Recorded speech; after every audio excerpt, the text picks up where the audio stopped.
Hi hello welcome to Bangalore series again. ചെറിയൊരു വ്ളോഗാണ്, വളരെ ചെറിയ വ്ളോഗാണ്. അപ്പോൾ അതുപോലെ തന്നെ രാവിലെ എണീക്കുന്നു, ക്ലാസ്സിൽ പോകുന്നു. ഞങ്ങളുടെ ക്ലാസ്സിൽ നിന്ന് പുറത്തോട്ട് നോക്കിക്കഴിഞ്ഞുണ്ടല്ലോ, ദാ ഈ ഒരു കാഴ്ചയാണ് എനിക്ക് വലിയ ഇഷ്ടമാണ്. ഇങ്ങനെ ഫ്ലൈറ്റൊക്കെ ഇങ്ങനെ കളിപ്പാട്ടം പോലെ അടുക്കി അടുക്കി അടുക്കി എന്താണ്ട് ഷോ പീസ് വെച്ചിരിക്കുന്ന പോലെ എനിക്ക് തോന്നും. നല്ല രസമല്ലേ? ഇഷ്ടമാണോ ഫ്ലൈറ്റ് കാണാനൊക്കെ? എനിക്ക് കയറാൻ ഇഷ്ടമല്ല, കാണാൻ മാത്രമേ ഇഷ്ടമുള്ളൂ. പിന്നെ ഉച്ചയ്ക്ക് ചിക്കൻ ബിരിയാണി ആയിരുന്നു. ഇവിടുത്തെ ചിക്കൻ ബിരിയാണിയുടെ കളർ ഇന്ന് ഇതായിരുന്നു. പക്ഷെ ഞാൻ വിചാരിച്ചു അമിതമായിട്ടുള്ള മസാലയൊക്കെ കാണുമെന്ന്. പക്ഷെ ഇല്ല, നൈസായിരുന്നു. ചിക്കനൊക്കെ വറുത്ത ചിക്കൻ ബിരിയാണി ആയിരുന്നു. ആൻഡ് എല്ലാ സ്ഥലത്തും എന്താ ഇപ്പം ഇങ്ങനെ ഹൊറിസോണ്ടൽ ഗാർഡനിങ് ഒരു ഫാഷനായി വരികയാണ്. പക്ഷെ എനിക്ക് തോന്നിയത് മെയിൻറ്റെയിൻസ് ചെയ്ത് കൊണ്ടുപോകാൻ വലിയ പാടാണ്. കാണാൻ മാത്രമേ ഭംഗിയുള്ളൂ. പിന്നെ എൻ്റെ ഈ കറകറ ശബ്ദം നിങ്ങൾ തൽക്കാലം ഒന്ന് അഡ്ജസ്റ്റ് ചെയ്തേ പറ്റൂ. ഇതുവരെ എൻ്റെ തൊണ്ട ശരിയായിട്ടില്ല. എനിക്ക് തോന്നുന്നു തണുപ്പ് കൊള്ളുന്ന അനുസരിച്ചായിരിക്കും എൻ്റെ തൊണ്ട ഇതുപോലെ ഇഷ്യൂ ആവുന്നത്.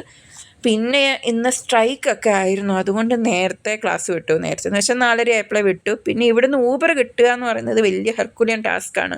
അതുകൊണ്ട് തന്നെ നമ്മൾ ഷട്ടിൽ സർവീസ് എടുത്ത് എയർപോർട്ടിൽ പോയി T1 ആ ഒരു സൈഡിൽ എത്തിയാലേ ഊബർ കിട്ടുള്ളൂ. ഇത് കണ്ടപ്പോൾ എനിക്ക് ട്രിവാൻഡ്രം എയർപോർട്ട് മിസ്സായി കേട്ടോ. പിന്നെ ബാംഗ്ലൂർ എയർപോർട്ട് എന്ന് പറയുന്നത് എല്ലാവർക്കും അടിപൊളിയാണ്, എനിക്കും അടിപൊളിയായിട്ട് തോന്നി. പക്ഷേ എനിക്ക് ചില ബിൽഡിങ്ങും ചില വഴിയും സ്ഥലങ്ങളൊക്കെ കാണുമ്പോൾ ഏതോ ഒരു അറേബ്യൻ രാജ്യത്ത് പോയിട്ട് നിൽക്കുന്ന ഫീലിംഗ് ഒക്കെ തോന്നും. കാരണം ബിൽഡിങ്ങിൻ്റെ സ്ട്രക്ചറ്, റോഡിൻ്റെ സ്ട്രക്ചേഴ്സ് അങ്ങനെയൊക്കെ എനിക്ക് തോന്നി. പിന്നെ ഊബർ കയറിയപ്പോൾ ഒരു വീഡിയോ എടുക്കാൻ നോക്കിയപ്പം എന്തോ വെള്ളത്തിൽ കൂടെ വീഡിയോ എടുക്കുന്ന ഒരു ഫീലിംഗ് ആയിപ്പോയി. ആൻഡ് എനിക്കൊരബദ്ധം ഇന്നലെ പറ്റി. അതായത് എൻ്റെ സീരീസിനകത്ത്, അതായത് വ്ളോഗിൻ്റെ അകത്ത് ഇന്നലെ ഞാൻ പറഞ്ഞിരുന്നു ഏതോ ബാഹുബലിയുടെ പ്രതിമ എന്നൊക്കെ പറഞ്ഞു. ആക്ച്വലി ഞാൻ ആരെ അധിക്ഷേപിച്ചതല്ല കേട്ടോ, അതെൻ്റെ വിവരക്കേടാണ്. നമ്മളൊരു കാര്യം പറയുമ്പോൾ ഏത് സ്റ്റാച്ചു ആണെന്നുണ്ടെങ്കിലും എന്താണെന്നുണ്ടെങ്കിലും അറിഞ്ഞിട്ടേ പറയാവൂ എന്നുള്ളതാണ്.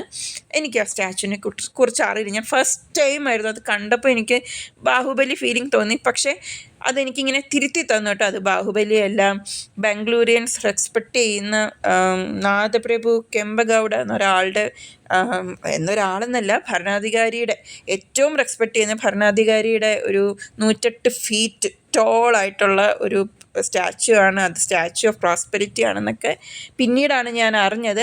Anyway, thank you for this sharing. അപ്പോൾ നമുക്ക് അടുത്ത ദിവസം കാണാം. ബൈ.